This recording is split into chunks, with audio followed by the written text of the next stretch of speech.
liquor dripped down his throat. "What's the big deal, anyway? It's a nice, easy payday. Usually we come to you with something impossible, but this is a piece of cake."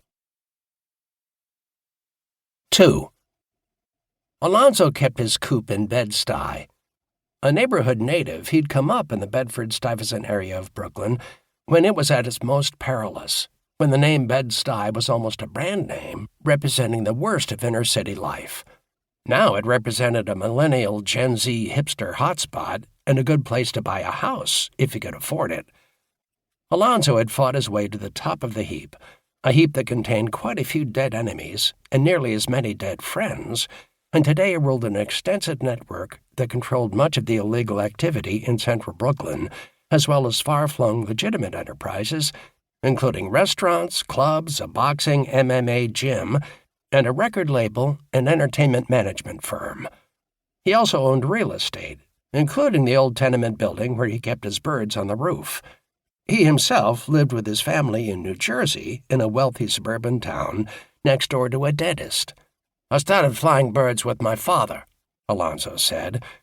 He said it out of nowhere, as if in mid-thought.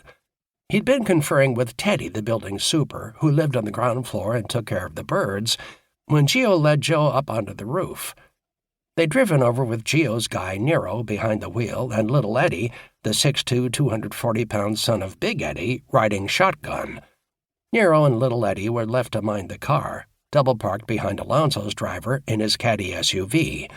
Another of Alonzo's guys, big as little Eddie but with a head shaved smooth, was waiting on the stoop. They both wore expensive tracksuits and nodded at each other in acknowledgement. Then he pushed back the door and told Gio, "Upstairs." Gio and Joe trooped up 6 flights and opened the door to another world. The coop was big, covering much of the roof.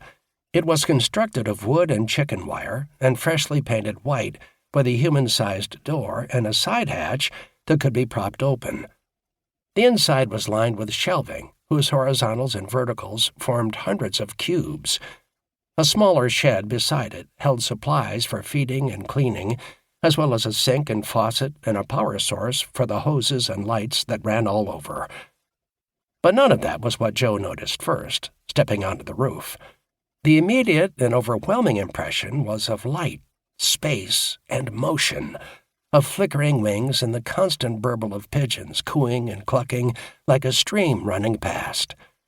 The sky was sharp blue and piled here and there with curdled white clouds.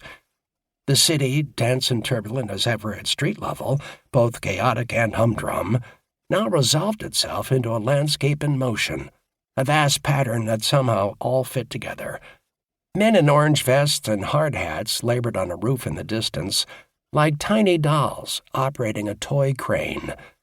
Kids played in a schoolyard, their happy shrieks carried by the wind.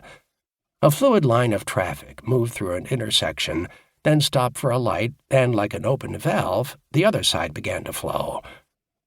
The roof itself was alive with birds. Teddy was checking them over, whistling uncannily as the creatures fluttered and throbbed around him.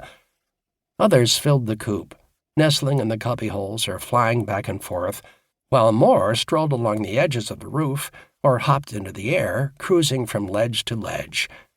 Feathers drifted around like snowflakes, settling everywhere, then spiraling up again on the breeze as if in a shaken snow globe. Joe felt a little uneasy and a little dazzled, but he tried to focus on Alonzo, who was dressed down in a leather bomber jacket, chinos, and loafers, and on what he was saying. "My dad kept a coop on the roof and started taking me up when I was 6. He kept roosters, too, in the backyard. He fought them, and raised dogs. Cats he respected, but didn't have as much because of the birds. He loved all animals. When he passed, I was 12. I inherited the birds." He chuckled sardonically. "What the hell else was I going to inherit? He didn't have shit besides that, and this broken watch I used to wear, till I finally admitted that the fucking thing couldn't tell time." Terry nodded. "He was a true Pigeon man, your father." He addressed Joe and Gio, explaining, "He loved and cared for birds his whole life, and they loved him too. Whatever shit was kicking off down in the street, it was always peaceful up here, like heaven and hell."